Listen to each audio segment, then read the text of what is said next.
Përshëndetje të gjithëve dhe mirë se erdhët në kuzhinën e Rajanës.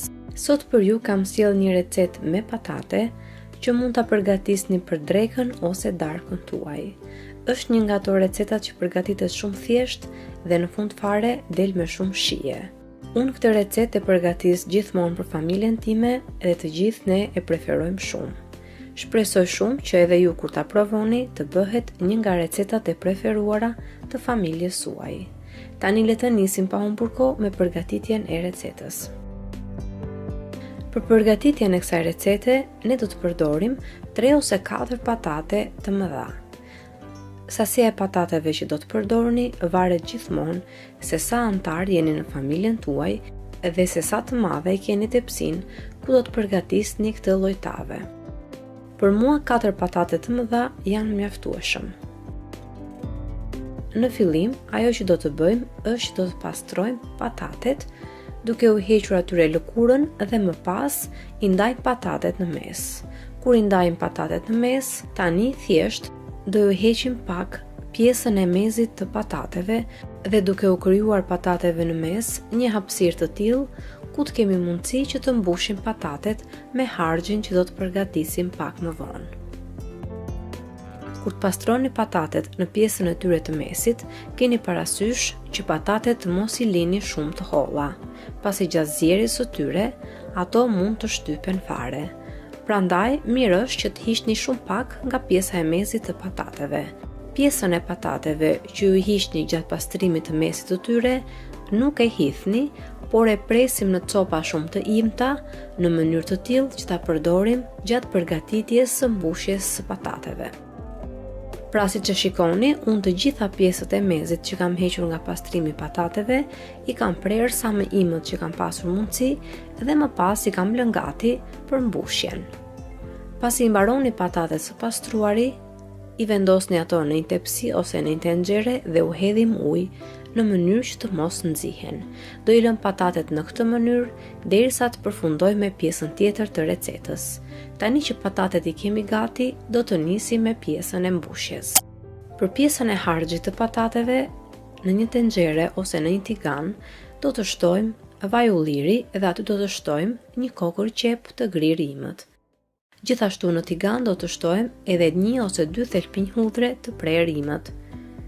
Mos harroni që në tigan të shtoni edhe pjesët e patateve që i kemi prerë imët. Tani të gjithë përbërësit i trazojmë së bashku derisa të shikoni që qepa, hudhra dhe patatet kanë filluar që të zbuten. Do t'i gatuajmë të gjitha së bashku në zjarr mesatar për të paktën 2 minuta.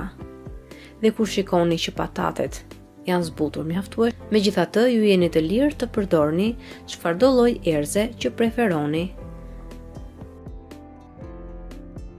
Gjithashtu harxhit mos harroni t'i shtoni edhe kripën, si dhe një lugë gjelle me salcë domateje ose salcë speci. Nëse dëshironi, për këtë recetë mund të përdorni edhe domate të freskëta, të cilat mund t'i qëroni nga lëkura dhe mund t'i hidhni tek mbushja. Dhe më pas të gjithë përbërësit i gatuajmë mirë, derisa të shikoni që edhe mishi është gatuar mirë, edhe patatet janë zbutur mjaftueshëm. Dhe kur mendoni që mbushjen e keni gati, e hiqni nga zjarri dhe e keni gati për të mbushur patatet. Tani largojmë patatet nga uji, të cilat i kemi mbushur që në fillim në mënyrë që të mos nxihen, dhe i radhisim njëra pas tjetrës në tepsinë ku do të përgatisim edhe tavën. I mbushim patatet me mbushjen që përgatitëm. Patatet i mbushni sa të keni dëshirë. Sa më shumë t'i mbushni patatet, aq më mirë del edhe kjo recetë në fund. Nëse dëshironi, në fund fare, patateve sipër mund t'ju hidhni edhe pak djath të grirë. Unë nuk ju kam shtuar fare, por nëse dikush nga ju e preferon djathin, mund t'a shtoj pa problem në këtë recetë. Dhe pasi patatet i kemi mbushur mjaftueshëm, tani do të përgatisim lëngun me salcë domateje. Për këtë në një kot do të shtojmë ujë të ftohtë dhe një lugë gjelle me salcë domateje ose salcë speci, si dhe krip. Dhe më pas të gjithë masën e trazoni mirë dhe e shtoni sipër patateve. Mirë është që lëngu të shkojë patateve deri në gjysmën e tyre, pra jo të mbulohen komplet patatet.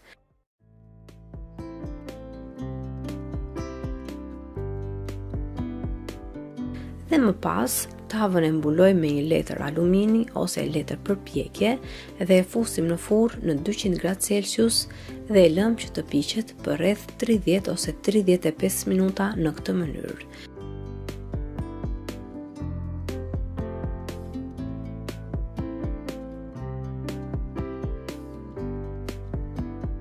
Pasi kanë kaluar 35 minuta, e heqim tepsin nga furra, i heqim edhe letrën e pjekjes dhe e fusim tavën edhe për të paktën 10 minuta të tjera në 200°C.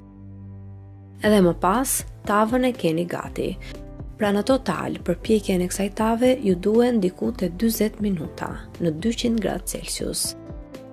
Dhe pasi tavën e keni gati, tani nuk na ngelet gjë tjetër veçse ta servirim për familjarët tanë, ose gjithashtu mund ta përdorni këtë recetë edhe kur keni miq dhe mysafir në shtëpinë tuaj, pasi është një recetë që me të vërtetë ka një shije shumë të mirë dhe ka edhe një sy shumë të mirë kur e vendosni në tavolinë.